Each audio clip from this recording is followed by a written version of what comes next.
Hello friends, welcome to ஷாசாஸ் time. இன்றைக்கி ஒரு சூப்பரான ஆம்லெட் ரெசிபி, அதுவும் ஸ்பானிஷ் ஸ்டைலில் பண்ண போகிறோம். சூப்பராக இருக்குது. இது நான் ட்ரை பண்ணி பார்த்தேன். ரொம்ப அருமையாக இருக்குது. இந்த ரெசிபியை பார்க்குறதுக்கு முன்னாடி நம்ம சேனலை புதுசாக பார்க்குறவங்க சப்ஸ்கிரைப் பண்ணிக்கிங்க. கூடவே வர பெல் பட்டனை கிளிக் பண்ணிக்கிங்க. வாங்க வீடியோக்குள்ளே போகலாம். 2 உருளைக்கிழங்கு மீடியம் சைஸில் எடுத்துக்கோங்க. அதை இந்த மாதிரி குட்டி குட்டி ட்ரையாங்கிள்ஸாக கட் பண்ணி எடுத்துக்கலாம். அதே மாதிரி 2 வெங்காயத்தையும் நறுக்கி வச்சுக்கலாம். இப்போது ஒரு பேனை ஹீட் பண்ணிக்கிங்க. அதில் ஒரு 4 ஸ்பூன் அளவுக்கு ஆயில் ஆட் பண்ணிக்கிங்க. ஆயில் ஹீட் ஆனதுமே நம்ம நறுக்கி வச்சுருக்கிற வெங்காயத்தை சேர்த்துக்கலாம்.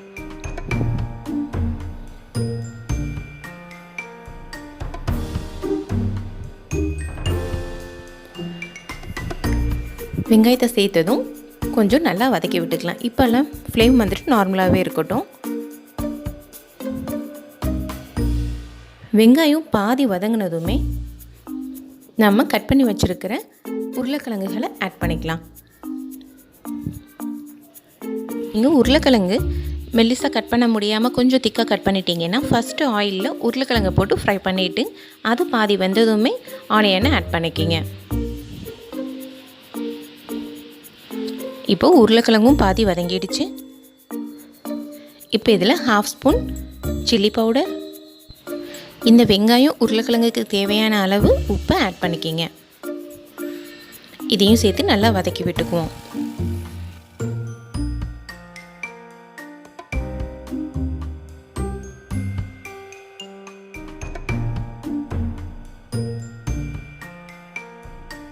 இப்போ இது கூட உங்களுக்கு தேவைப்படுற அளவுக்கு பச்சை மிளகாய் ஆட் பண்ணிக்கலாம். நான் 2 பச்சை மிளகாய் இன்றைக்கி ஆட் பண்ணியிருக்கேன்.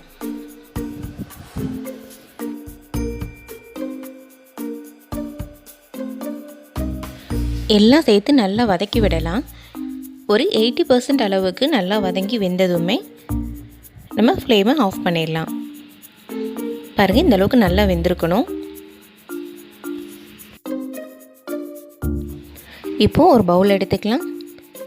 அதில் 4 அல்லது 5 முட்டை ஆட் பண்ணிக்கலாம்.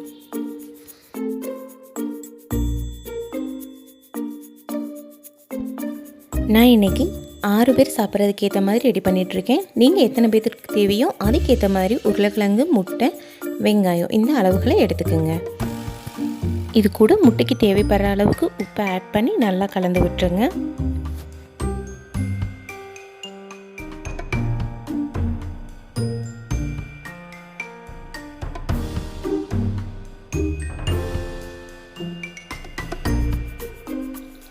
இப்போ இந்த முட்டை கலவையில் நம்ம வதக்கி வச்சுருக்கிற உருளைக்கிழங்கு, ஆனியன் 2ஐயும் சேர்த்துக்கலாம். இதையும் சேர்த்து கொஞ்சம் கலந்து விட்டுருங்க.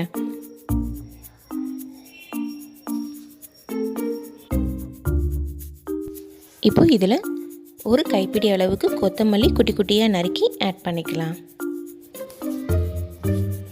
கொத்தமல்லி ஆட் பண்ணி மிக்ஸ் பண்ணிக்கிங்க.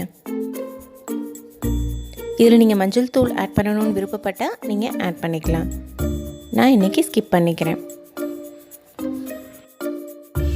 1 ஸ்பூன் அளவுக்கு பெப்பர் பவுடர், மிளகுத்தூள் ஆட் பண்ணிக்கிங்க. இது ஆப்ஷனல் தான். ஆல்ரெடி நம்ம காரத்துக்கு சில்லி பவுடர் ஆட் பண்ணியிருக்கோம். நீங்கள் மிளகு பொடி வேண்டாம்னு நினச்சிங்கன்னா சில்லி பவுடர் கொஞ்சம் அதிகப்படுத்திக்கிங்க. இப்போது அதே பேனை நம்ம திரும்ப ஹீட் பண்ணிக்கலாம். இதில் 1 ஸ்பூன் மட்டும் ஆயில் ஆட் பண்ணிக்குவோம். நம்ம கலந்து வச்சுருக்க கலவையை இதில் சேர்த்துக்கலாம். பேன் ஹீட் ஆனதுமே நம்ம லோ ஃப்ளேமுக்கு டர்ன் பண்ணிவிட்டு தான் இந்த கலவையும் ஆட் பண்ணணும். லோ ஃப்ளேம்லேயே ஒரு சைடு வந்துட்டு உங்களுக்கு நல்லா 5 நிமிஷம் குக் பண்ண விடுங்க. இது எல்லாம் மேலே நல்லா சரிசமப்படுத்திட்டு ஒரு 5 நிமிஷம் லோ ஃப்ளேமில் குக் ஆகட்டும்.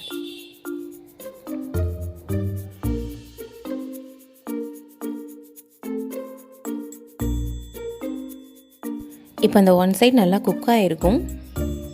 அந்த கார்னர்ஸை மட்டும் நான் ஒரு சின்ன ஸ்பூனை வச்சு எடுத்து விடுறேன். அதை ரிலீஸ் பண்ணி விட்டுக்கலாம். லேசாக குத்தி விட்டிங்கனாலே போதும். இப்போது இந்த பேனை ஒரு மூடி போட்டு மூடிக்கிங்க.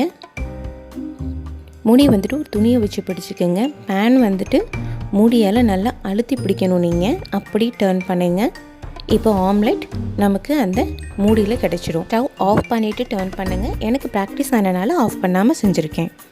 இப்போ அந்த பேனை திரும்ப அடுப்பில் வச்சுட்டு அந்த ஆம்லெட்டை அப்படியே திருப்பி போட்டுடலாம். இப்போது அடுத்த சைடும் குக் ஆகும். 1 நிமிஷம் மட்டும் நல்லா குக்காக விடுங்க. குக் ஆனதுமே ஒரு பிளேட் எடுத்துக்கோங்க. அதில் ஒரு துணியை போட்டு அழுத்தி நல்லா பேனும் மூடியும் நல்லா அழுத்தி பிடிச்சிக்கணும். பிடிச்சிட்டு டர்ன் பண்ணுங்கள். ஃப்ளேம் ஆஃபில் இருக்கணும். ஆம்லெட் பிளேட்க்கு ஷிஃப்ட் ஆனதுமே பேனை ரிலீஸ் பண்ணிடலாம். அவ்வளோதான், ஸ்பானிஷோட ஸ்பெஷல் பஃபி ஆம்லெட் ரெடி ஆயிடுச்சு. இப்போ இந்த ஆம்லெட்டை கட் பண்ணுற பிளேட்க்கு நான் ட்ரான்ஸ்ஃபர் பண்ணிவிட்டு கட் பண்ணி எடுத்துக்கிறேன். நல்லா கேக் மாதிரி சூப்பராக ரெடி ஆயிரும். ரொம்ப ஜாலியாக இருக்கும். குழந்தைங்க ரொம்ப என்ஜாய் பண்ணி சாப்பிடுவாங்க. அவ்வளோ டேஸ்டிங்க இது. இந்த ரெசிபி உங்களுக்கு கண்டிப்பாக ஒரு டிஃப்ரெண்ட்டான டேஸ்ட்டில் ஒரு டிஃப்ரெண்ட்டான மெத்தடில் இருக்கும். உங்களுக்கு இது பிடிச்சிருக்குன்னு நம்புகிறேன். லைக் பண்ணுங்கள். இந்த வீடியோ பிடிச்சிருந்தா எனக்கு சப்போர்ட் பண்ணணும்னு நினச்சா நம்ம சேனலை சப்ஸ்கிரைப் பண்ணிடுங்க. வீடியோ கீழே வர ரெட் கலர் சப்ஸ்கிரிப்ஷன் பட்டனை கிளிக் பண்ணுங்கள். கூடவே வர பெல் பட்டனையும் கிளிக் பண்ணிக்கிங்க. அப்போ தான் அடுத்தடுத்த வீடியோஸ்க்கான நோட்டிஃபிகேஷன்ஸ் உடனுக்குடனே உங்கள் மொபைலை தேடி வரும். Thank you friends. தேங்க்ஸ் ஃபார் வாட்சிங். Stay safe.